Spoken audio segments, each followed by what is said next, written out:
Next video in studying for your test for Friday, November 2nd, we are up to questions 11, 12, and 13.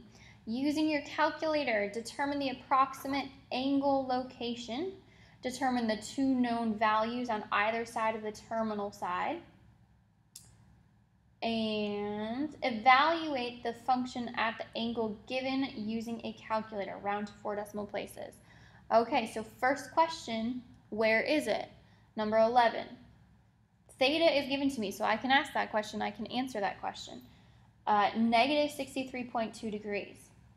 Well, I know that this dot right here gives me negative 30, negative 45, negative 60 degrees. So negative 63.2 degrees would be about,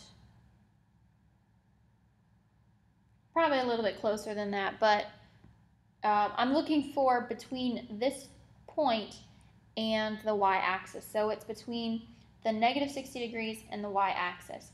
Now you could give me a number of different values that it's between. So I already did the first checkpoint. Second checkpoint, determine the two known values that on either side that it's between. Again, I spoke to you about this in class. I'm not looking for the values, just give me the angular displacement. So you could give it to me in negative, so it's between negative 60 degrees and negative 90 degrees. You could give it to me, or give me the answer in positive, so I know that that's the 270 axis and 300. So those are two different answers that you could give me the two known values it's between. Either way, I'll accept that. But please make sure that you have it in the correct notation. If this is in degrees, I would expect this to be in degrees also. Now that I have that, these ones are pretty simple because the way they're given to you, just plug them right into your calculator. So first thing you need to do, just check your mode. My theta is in degrees, so I'm going to make sure that my mode is in degree mode. Awesome. Get out of that. Sine. I have a sine button, so I'm just going to push sine of negative 63.2 degrees. And ultimately, what you want to do is you want to have what's in your calculator look like what's on your paper. So sometimes we're going to have to rearrange, which you're going to see in a minute. If you don't have to rearrange, you can just push sine. It should look like what's on your paper, and it does. So I'm going to hit enter, and that gives me a value of negative 0.8. How many decimal places? 4 decimal places. So negative 0.8926. And that's it. For number 12, tangent. We had a discussion about radians and degrees.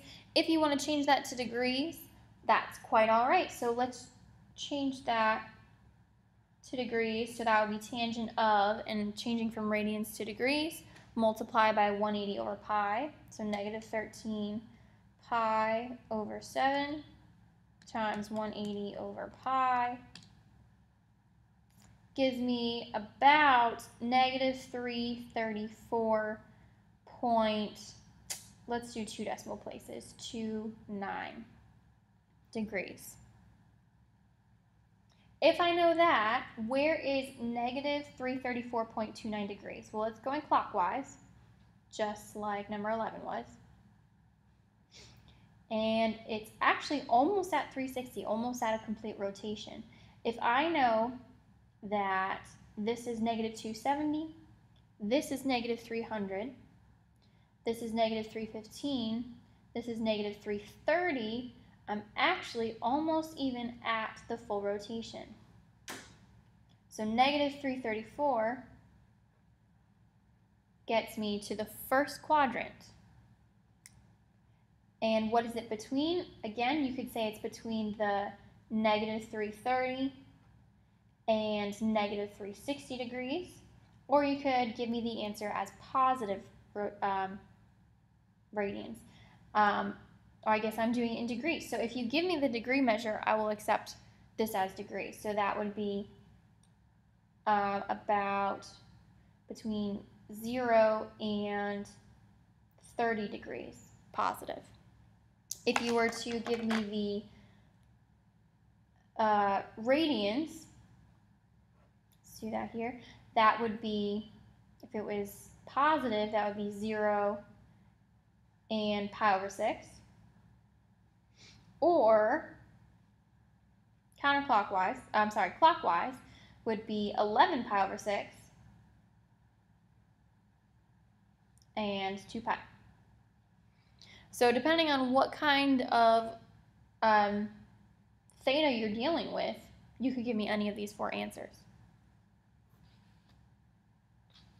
Now the actual value of tangent, we want to type it in exactly as it looks. Can I type it in as that? Yes, I can. If I want to do it in radian mode, change your mode to radians, and then type in tangent negative 13 pi over 7. And I get 0.4816. Now if I were to change to degrees, I should get the same answer. So let's see. Tangent of negative 334.29. Pretty close. The reason why it's not exact is because we rounded our decimal for our degree. So notice how they're very, very similar, not quite the same.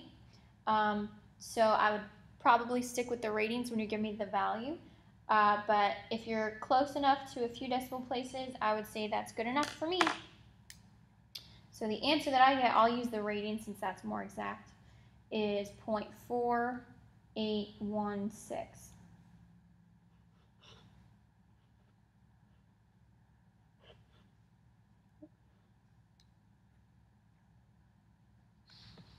Now secant is a little bit different because we don't have a button for secant on our calculator. So I'm going to rewrite this right now so that I know how to plug it into my calculator. The value of secant, whatever we get from our theta and the trig function, the value is the reciprocal of cosine. So secant of theta equals 1 over cosine theta. So this is secant theta. So this is equal to 1 over cosine of the same theta, so 5 pi over 9. Now I have it in a form that I can type it into my calculator. Also, if we wanted to change that to degrees, we're kind of running out of space here, but 5 pi over 9 times 180 over pi gives me 100 degrees.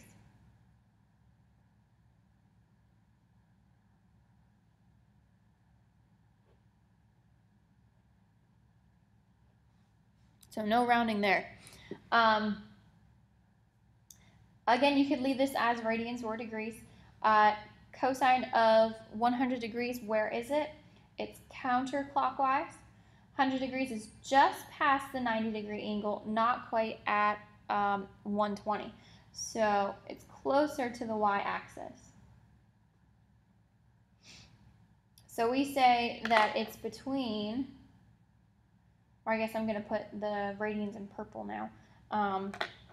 So for radians, it's between pi over 2 and just beyond that 2 pi over 3. And there isn't a negative version of that because we are going counterclockwise. If you were to give me the answer in degrees, we'd say that's between 90 degrees and 120 degrees. Last but not least, we're going to type this into the calculator exactly as we see it. So check my mode. I'm in degree mode, so I'm going to try the degree measure first. I can type it in so that it looks like this. So I'm going to type 1 over cosine of 100 degrees. Gives me negative 5.7588. If I were to try in radian mode with my radian displacement, 1 over cosine of 5 pi over 9 I get the exact same answer. Why is this one exact and the other one wasn't? Because the other one I had to round my degrees. This one I didn't. 5 pi over 9 is exactly 100 degrees. 13 pi over 7 is not quite 334, just past it. So the answer to this one, for both these, is, actually I'm going to have to write it sideways, negative 5.7588. So for these questions, I'm looking for a few things. You're going to have one terminal side drawn between specific points. It's got to be between the right dots. If it's not between the right dots, you won't get full credit. I'm looking for, where is it between? Just give me one set of values that it's between. You don't have to give me positive and negative radians and degrees. So you could give me negative 60 and negative 90 for number 11, or you could give me 300 and 270. You don't have to give me both. And then last but not least, I need the actual values. Can you plug it into your calculator and find the value? So just remember, you have to be able to plug it into your calculator the way that it looks. If it looks in a way that you can't plug it into the calculator like that, meaning if there's an equal sign, you need to rearrange terms. Or, for instance, number 13, we had to take the reciprocal of the values. So